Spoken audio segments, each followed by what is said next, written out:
নমস্কার বন্ধুরা, সবাই কেমন আছেন? আশা করি খুব ভালো আছেন। আপনাদের আশীর্বাদে আমিও খুব ভালো আছি। কাকুলির নতুন ব্লগে আপনাদের স্বাগত জানাই। তো চলুন আজকের ব্লগটি দেখতে থাকি। আজকের ব্লগটা কিন্তু একটু কষ্ট হলেও হচ্ছে। আজকে দিদিকে ছেড়ে আমাদের চলে যেতে হবে। আজকে আমাদের ট্রেন রাত 2টোর সময়, 1:55 সামথিং এরকমই হবে, এরকম সময়। তো এখন গুজরাটে তো জানেন 9টা মানে হচ্ছে সন্ধে। তো এখন 9টা বাজে। পাশের বাড়ির বৌদির দুটো মেয়ে আছে। এই যে দেখুন, আমার মেয়ের থেকে ছোট, কিন্তু ওর সাথে বেশ খেলা সাথী পেয়ে গেছিলো। এই যে 15 দিন ছিলাম, ওরা প্রতিদিন এই সন্ধেবেলা হলে পরেই মেয়েকে ডেকে নিয়ে যেত আর খেলতো। আর ওরা খুব ওকে মিস করছে, আর আমার মেয়েও কিন্তু খুব মিস করবে ওদেরকে কলকাতায় গিয়ে, এই ভাবির দুই মেয়েকে। এই ভাবিও কিন্তু খুব ভালো। আমি ছিলাম একদিন, আমার মাথা যন্ত্রণা করছিল, ভাবি আমাকে বলছে বাইঠিয়ে, ও আমাকে কি সুন্দরভাবে তেল দিয়ে দিচ্ছে মাথায়, মানে কি বলবো। আর এই কদিন থেকেছি, যে সব জায়গায় ঘুরেছি, আপনাদের সাথে শেয়ার করতে তো ভুলেই গেছি। আমার দিদিও কিন্তু আমার মতন গাছপ্রেমী, আর দিদিও কিন্তু বেশ টিপ টপ ওর বাড়ি। আর এখানে না সবার বাড়িতে দেখুন গাছ আছে। দিদির দুটো ব্যালকনি, এই দুটো ব্যালকনিতে গাছ ভর্তি করে। একটা ব্যালকনিতে দেখলেন এই গাছগুলো আছে। আর দিদির বাড়িটাও বেশ টিপটপ। দিদি আগাগোড়ায় বেশ পরিষ্কার টিপটপ, সে ঠিক আমারই মতন। আর আমার সাথে এই দিদির সাথে বেশি বন্ডিংটা বেশ ভালোই, আগে ছোটোবেলার থেকেই। দিদিকে ছেড়ে যাওয়ার একটু কষ্টও আছে, আমাদের সবারই একটু কষ্ট লাগছে। ও একা থাকে এইখানে গুজরাটে। ফোন আর একসাথে থাকা অনেক তফাৎ। ছোটোবেলা থেকেই আমরা একসাথে মানুষ হয়েছি, মানে একটা তো থাকে বলুন। তো দেখুন, এই ব্যালকনিতে কিন্তু দিদি অনেক রকমের গাছ লাগিয়েছে। দেখুন, এই ব্যালকনিতে তো পুরো গাছে ভর্তি। আর এখান থেকে অনেকটা রোদ আসে বলে অনেকটা বড় বড় পর্দা দিয়েছে, এই পর্দাগুলো দিয়ে ঢেকে নেয়। আর এটা হচ্ছে দিদির ডাইনিং।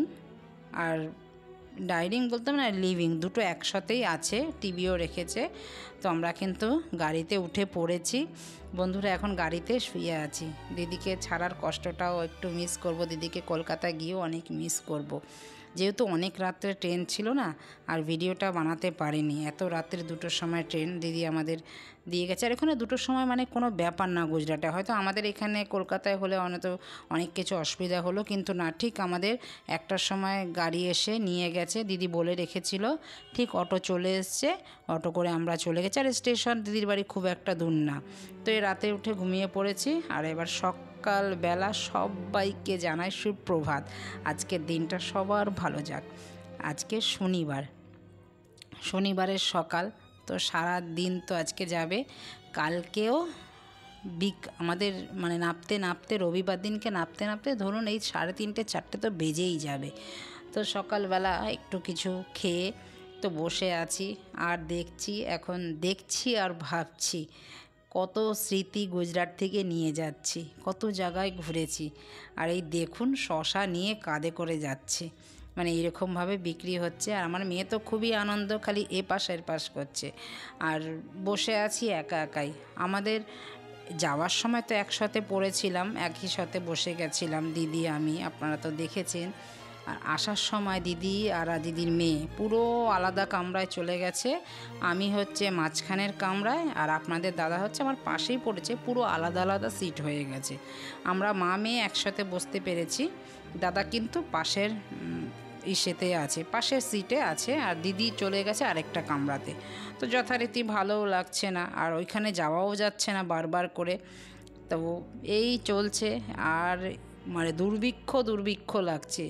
ট্রেনে যে 3 দিন থাকা যে কি কষ্টকর, মানে কি বলবো। আর একসাথে থাকলে দিদি আমরা যদি একসাথে থাকলাম না, অতটা অসুবিধা হতো না, গল্প করতাম। এই একা বসেই আছি আর জানলার দিকে তাকিয়েই আছি, আর খালি দেখছি কত রকমের গাছ, পাহাড়, নদী, ঝর্ণা, সব দেখতে দেখতে যাচ্ছি। এইটাই স্মৃতি নিয়ে যাব। দেখুন কি যে ভালো লাগছে, সবুজ আর সবুজ। এখানে আর কিছু দেখি আর না দেখি, কিন্তু সবুজ অনেক রকম। আর দেখুন এখানে পদ্ম ফুলের গাছ, দেখুন এই জলাশয় ভর্তি পদ্ম ফুল, অনেকটা জায়গা এরিয়া নিয়ে পদ্ম ফুল এখানে চাষ হয়। বেশ ভালোও লাগছে দেখতে। দেখুন গোলাপের চারা, ফুলের গাছ, এখানে সব বাগান, জবা ফুল সব কিছু। আর ট্রেন দ্রুত গতিতে ছুটছে একদম নিজের গন্তব্যে কতক্ষণ পৌঁছাবে। সত্যি বন্ধুরা আমরাও না পুরো একদম হয়ে গেছি, আর ভাল লাগছে না। কতক্ষণে এখন বাড়িতে যাব। একটা ঘোরার আনন্দ ছিল, ঘোরা হয়ে গেছে, এখন ট্রেনে যেন প্রচুর বোরিং হচ্ছে। এবার দেখুন সব ট্রেনের লাইনগুলো দেখুন, আর প্রচণ্ড রোদের তাপ, আর হচ্ছে দিনের বেলা প্রচণ্ড তাপ, আর রাত্রেবেলা কিন্তু বেশ ঠান্ডা। আর এই গঙ্গা পেরোচ্ছি, দেখুন কত বড় গঙ্গাটা।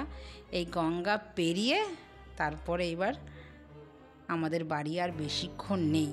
যতক্ষণ মানে যত এগিয়ে আসছে ততই যেন আগ্রহ হয়ে যাচ্ছি, মানে আর মন ছটফট করছে বাড়ির জন্য। কতক্ষণে বাড়ি যাব, মানে কতক্ষণে আর বাড়ি যাব, আর ভালো লাগছে না। মানে দুদিন কেটে গেছে, এই যে মানে বলে না যে মানে শেষটাই যেন কাটতে চায় না, সেই শেষটাই যেন আমাদের আর কাটতে চাইছে না। মনে হচ্ছে এক একটা মুহূর্ত মনে হচ্ছে এক একটা ঘন্টা। ওই দেখুন ওইখান থেকে একটা ট্রেন যাচ্ছে আর আমরা যাচ্ছি এইখান থেকে। কী যে ভালো লাগছে, দেখুন কি সুন্দর লাগছে, আর বিশাল বড় এই নদীটা।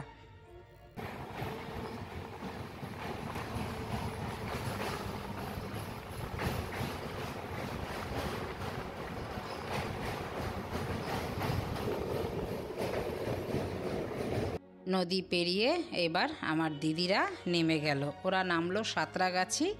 আমাদের বাপের বাড়ি গিয়ে তারপরে একটু ফ্রেশ হয়ে তারপরে ওদের বাড়ি যাবে। ওদের বাড়িটা অনেক দূরে, আর আমাদের বাড়ি তো হাওড়া থেকে নামলে সব থেকে সুবিধা হবে। আমাদের বাড়িতে যেতে বেশিক্ষণ সময় না, তার জন্য আমি বাপের বাড়ি আর গেলাম না। মা ফোন করেছে, মার কাছে হয়ে তারপরে ও যাবে ওর বাড়িতে, আমিও আমার বাড়িতে গন্তব্য নামবো।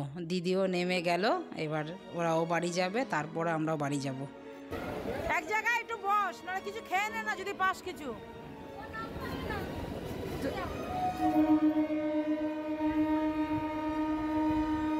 সিগন্যাল দিতে হলো, টাটা। টাটা কথা আজকে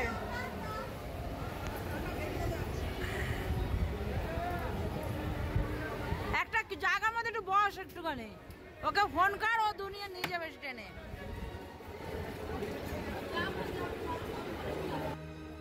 ও ভেতরে ঢুকবে না, ওকে তো টিকিট কেটে ভেতরে ঢুকতে বলতে পারতিস।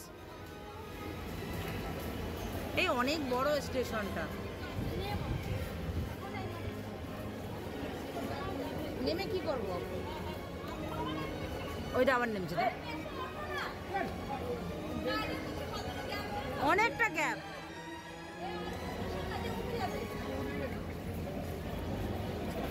ওটা ওর মধ্যে দে না, হ্যাঁ বাদ, এটার মধ্যে একটা বাদ।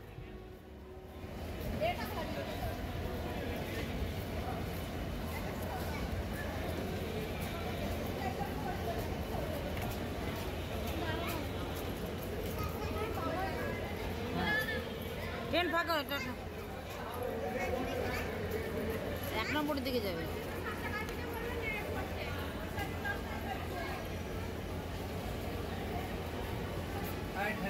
ঠান্ডা পাড়ে গিয়ে ফোন করে দিস।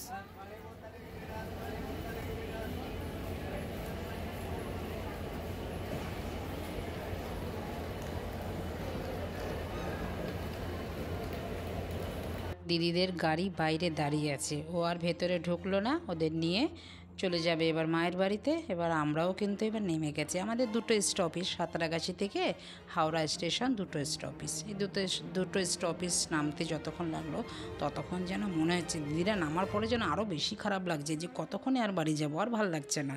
তো চলুন আমাদের এবার বেরিয়ে পড়েছি। এবার ট্যাক্সিতে একটা খুঁজে ট্যাক্সি কেটে, প্রিপেড ট্যাক্সি কেটে বিল কেটে উঠে পড়লাম।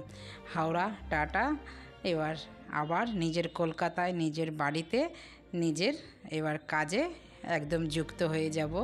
তো বন্ধুরা ভিডিওটা আপনাদের কেমন লাগলো? যদি কোথাও ভালো লেগে থাকে লাইক কমেন্ট শেয়ার করে চ্যানেলটিকে সাবস্ক্রাইব করে আমার পাশে থাকবেন। আর দেখা হচ্ছে শিগগিরই নতুন একটি ব্লগে। ততক্ষণে সবাই ভালো থাকবেন, সুস্থ থাকবেন। আর ভিডিওটা যদি কোথাও ভালো লেগে থাকে লাইক কমেন্ট শেয়ার করে আমার পাশে থাকবেন। মা কালীর কাছে চলে এসেছি, এটা কালীঘাট। দেখুন কি ভালো যে লাগছে কালীঘাট, আমরা যাওয়ার আগে উদ্বোধন হচ্ছে। তো নমস্কার, টাটা।